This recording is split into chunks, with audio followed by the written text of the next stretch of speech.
Good evening, for a change. Welcome back to Dower House Farms. I'm on the way home there now from the International Dairy Beef Conference in Wexford. It was really good, really informative. There's a huge enthusiasm around the drive to make dairy beef more successful. So it was really good. Loads of really good talks on health, nutrition, grassland management, etc. I was on a panel of 6 discussing the benefits, pitfalls, etc. of vertical integration. By vertical integration, the pinnacle of vertical integration is basically where and I'll put that up and down the shades. Is that better? No? The pinnacle of vertical integration is where a processor or a supermarket owns cattle and the farmer is basically contracted to rear them, finish them, etc. So I was on a panel with all their names, Laura Audrey, UK Nuffield scholar and a beef expert with ADHB,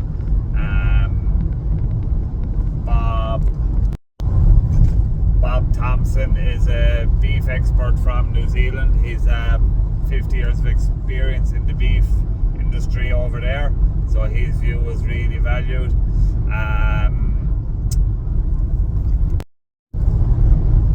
Kevin Cahill, CEO of ABP, Gavin Hodgson is head of agriculture in Sainsbury in the UK.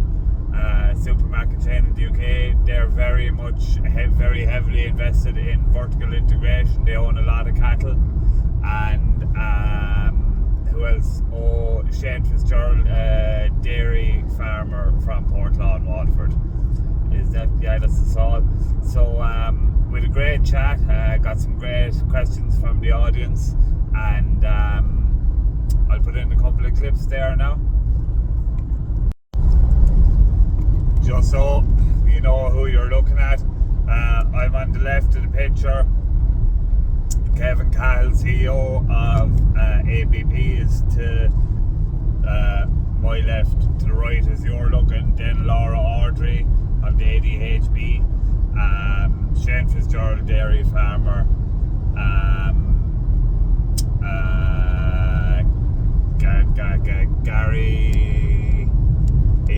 Gary from Sainsbury's is second from the right, and Bob Thompson, New Zealand beef expert, is on the right.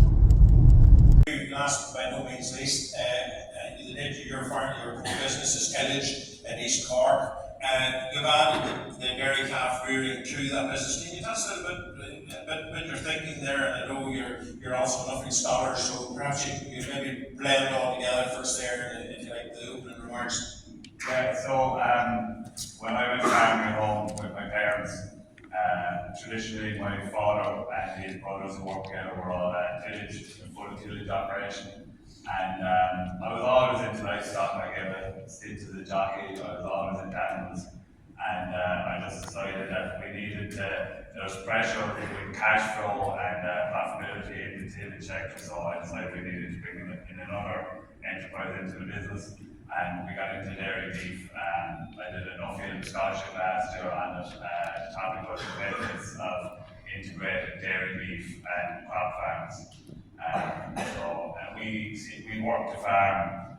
We feed the cattle, we go on farm. So not everything we go on farm, we feed the cattle, we sell other crops, but we see it as we have great control of our costs. Dairy beef for us has been very profitable for us over the last couple of years, so it's done what it intended to do in the first place, and it has evolved into a business now that we're fine-tuning it every year, but we now feel that it's a really sustainable business going forward. When the war in Ukraine set in and commodity prices went through the roof, it didn't overly bother us. We had everything in the farm gate. We even our farmers were cutting back on spreading P&K to try and reduce their input costs that year. We cut back on chemical, we just spread slurry. on some of the arable crops. So, look, there's loads to it. We find that the system that works very well for us. It might work in every part of the country. We're down in East Cork, where we have a free land, free draining land type. We can grow basically any crop we want. So it works for us. So, and yours is totally integrated insofar as it's on the farm, and that you feed the livestock, the calves, what you grow on the farm essentially. And in terms of sourcing them, then you source those directly from farm as well. Yeah, so we are being in East Cork, we're surrounded by dairy farmers. It's our detriment sometimes, but if you want calves, it's a great thing.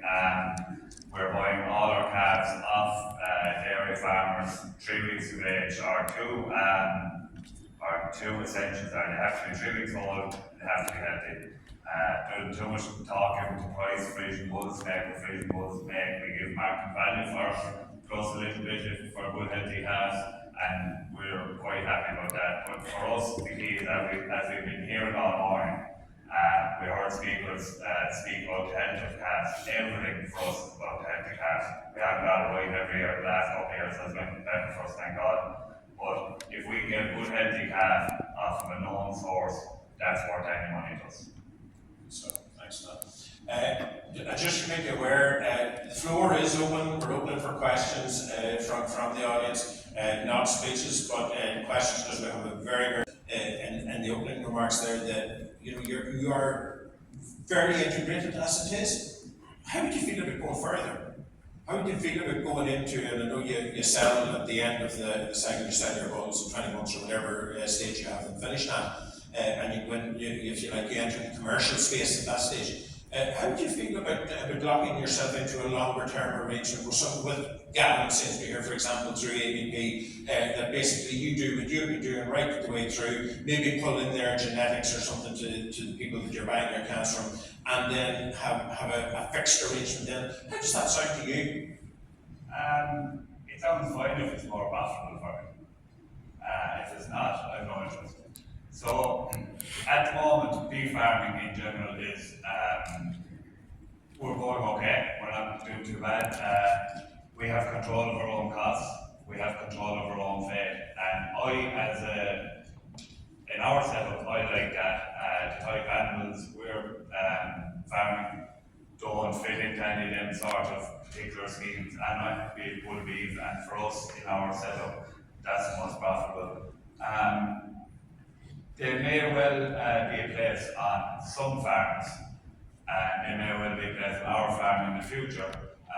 But at the moment, I was impressed now with the ABP farm yesterday, the way they're selecting different beef bulls and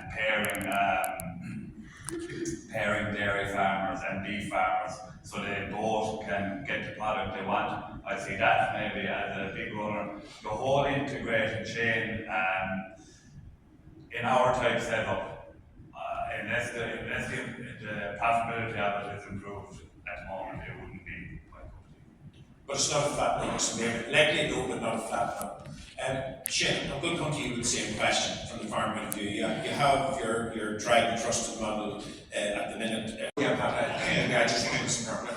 Okay, Pat Dillon Chavez is for Pat Collins. Pat, you've been part of the DLB 500 campaign now for a number of years. What's your plans for the future of the system? Do you see you expanding or being, as I understand, you've concentrated your type of genetics on black and whites. Do you see a role for more beef cross in your system just going forward?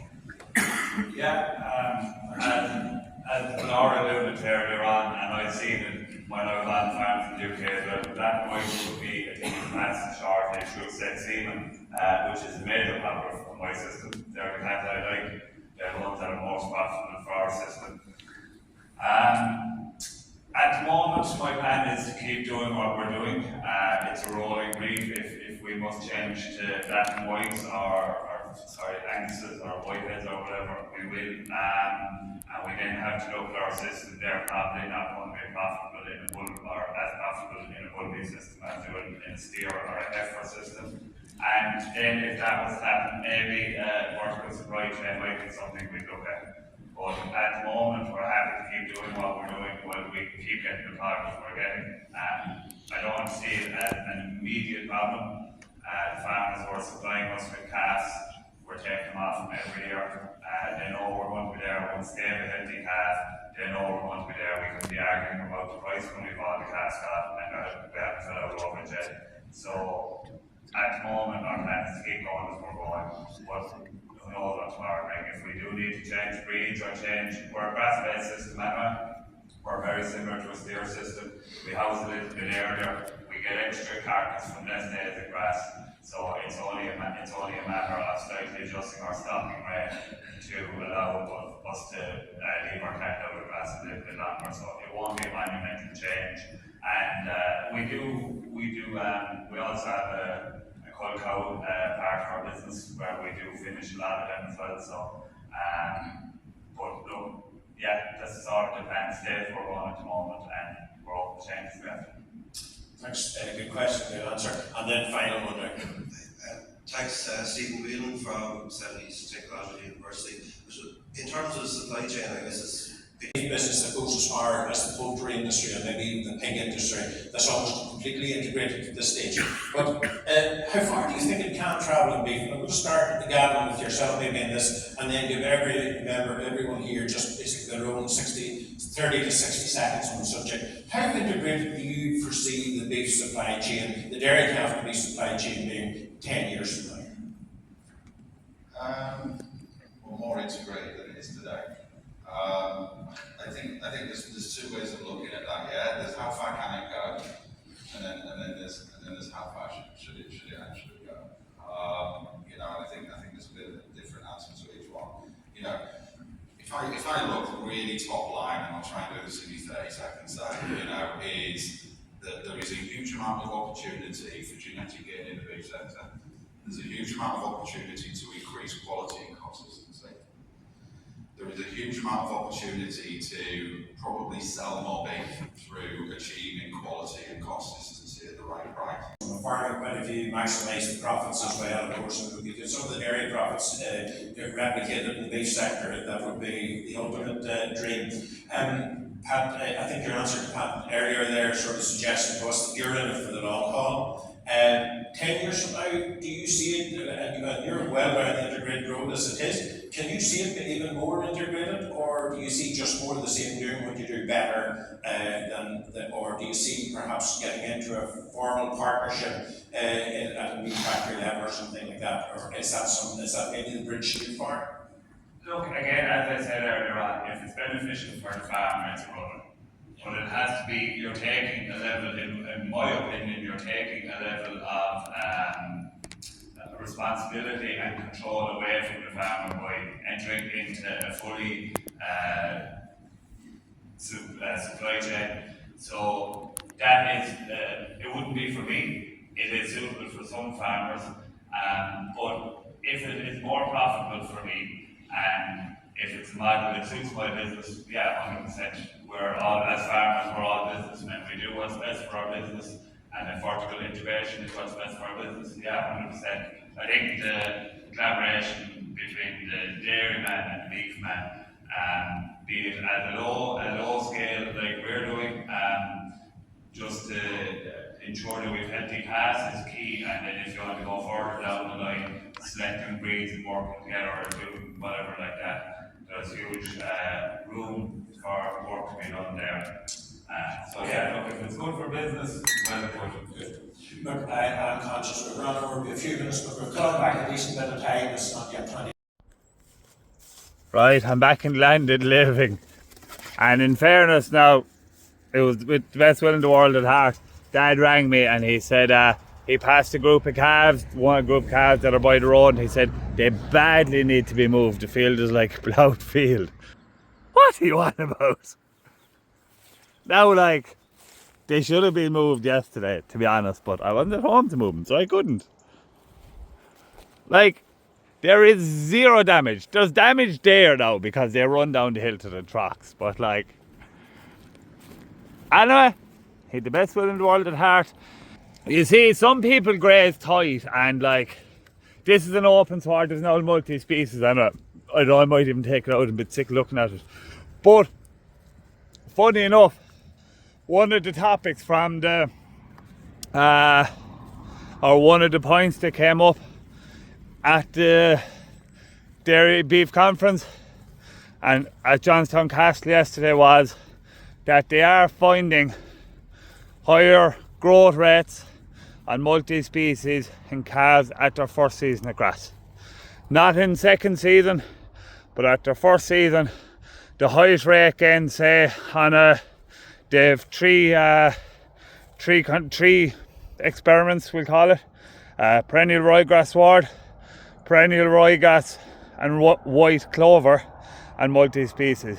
And for them young 0 to 12 month old calves, so say 0 to 10 months when they go in, they perform best on multi-species.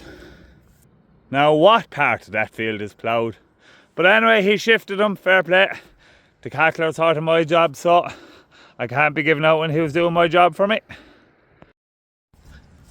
Now I've ploughed some fields in my time grazing cattle in the spring and the autumn, but I just go and I move on to the next field. And you go back 2 weeks later, especially in the spring, go back 2 weeks later and you wouldn't even notice it. But look, it's better not to plough it, but you have to graze them. I'd be what I'd call myself a hard grazer.